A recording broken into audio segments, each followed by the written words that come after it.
Olá, tudo bem com vocês? Tô muito feliz de estar aqui nesse podcast e o objetivo desse podcast é discutir com vocês temas relacionados à cultura de segurança. Então seja muito bem-vindo, aperte o cinto e vamos lá!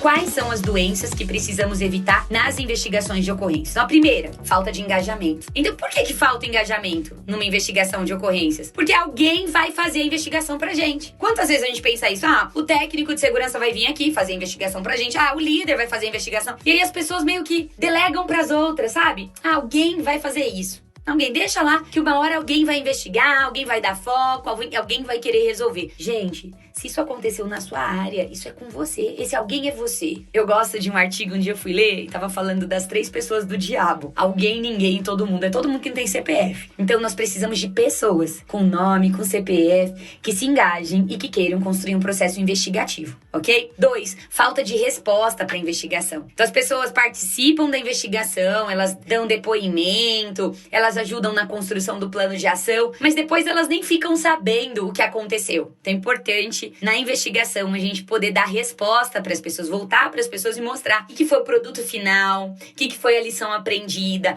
cascatear, implementar. Isso é um ponto importante. A investigação não muda nada. Acidentes continuam acontecendo. Isso é muito triste, porque a pessoa participa até da investigação e vê que aquilo fica no Excel de alguém. Gente, não vamos deixar isso acontecer, sabe? Que as nossas investigações não sejam só para alimentar a burocracia do Excel, mas que elas gerem mudança, que elas gerem aprendizados. As mudanças, elas são provenientes dos aprendizados. Então, não deixa a investigação se tornar somente um instrumento de Excel, combinado? Vamos lá. O funcionário é culpado, depois do acidente ele é demitido. Gente, eu acredito que esse não seja o caminho. A gente precisa entender o que aconteceu, a gente precisa educar os nossos funcionários para a segurança. E eu acredito até que um sistema que funcione dessa maneira é um sistema onde é inseguro falar de segurança, entendeu? Então, é mais ou menos assim, não pode acontecer acidente aqui. Então, se você tá falando que não pode, quem é a pessoa que vai querer reportar um acidente? Ninguém vai querer reportar um acidente.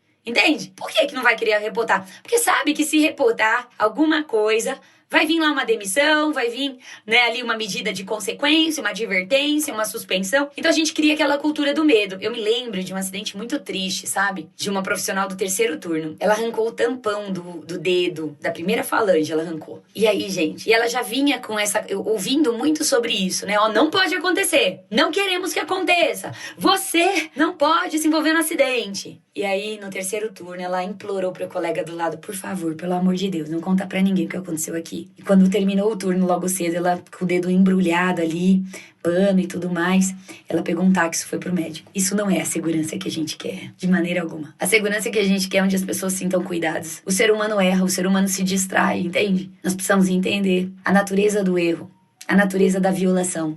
Ok? Outro, não existe grupo investigador e muito menos treinamento para equipe. Então, é pessoal fazendo investigação proativamente, mas sem um processo definido, sem uma metodologia, sem ser treinado. E aí pouco sai, dessa investigação. Você imagina, O que sai dessa investigação? Quando as pessoas não são treinadas, capacitadas, quando o conhecimento não é reciclado, sabe? Então, os processos não evoluem. A gente precisa, assim, desse momento, dessa troca. Eu acredito muito nessa troca. Outro, segurança é vista como uma entidade. Eles sempre conduzem a investigação. Então as pessoas já se ausentam do processo. Quem vai fazer aqui? É o técnico, é o engenheiro, é o cipeiro que vai fazer. E aí a gente acaba delegando. Pouco se aprende, pouco se discute. A investigação de acidente, ela sai com uma visão muito unilateral. Não é isso que a gente quer, com certeza, não é mesmo? Outro, o líder imediato não é investigado. Desculpa, se tem líder imediato aqui, você vai ver hoje aqui que o acidente sempre começa com você. Começa com alguma coisa que você tá fazendo ou com alguma coisa que você não está fazendo. Então a gente precisa de você no jogo. A gente precisa entender com você. A gente precisa fazer com você essa reflexão. O que você deveria fazer e você não fez? Qual é a mensagem pra você, líder? Qual é o aprendizado pra você? Eu costumo dizer que uma investigação, ela produz um aprendizado pro líder imediato, pra organização e pro acidentado.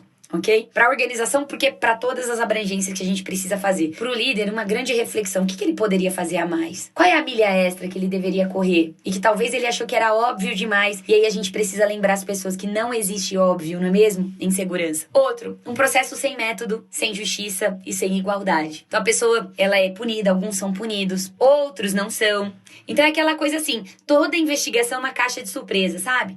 A gente não sabe se aquela pessoa vai ser demitida, se o outro vai ser punido, o que vai acontecer, porque o processo não tem nenhum método, não tem justiça e não tem igualdade. Aliás, a base da cultura da segurança é justiça e igualdade. O que é justiça, gente? Justiça é eu aplicar a mesma medida, igualdade para todo mundo. Ninguém aqui na nossa organização tem imunidade, combinado? Então, isso é um ponto importante. Gostaram? Essas são as enfermidades que a gente precisa evitar. E isso acontece no nosso dia a dia. São boicotes que vão acontecendo dentro dos processos. E por isso a gente tá aqui, para ficar de olho, pra gente poder realmente fazer com que a investigação, ela melhore continuamente. Eu gosto de uma frase do Einstein que fala que a criatividade é a inteligência se divertindo. E pra mim o processo de melhoria ele tem muito a ver com criatividade, sabe? Com aprendizado. Então, que a gente possa realmente olhar para os processos e melhorá-los, né? Com criatividade, deixar nossa inteligência se divertir, para que a segurança seja um valor dentro das nossas organizações, não só uma burocracia de qualquer Excel que a gente encontre por aí. Combinado?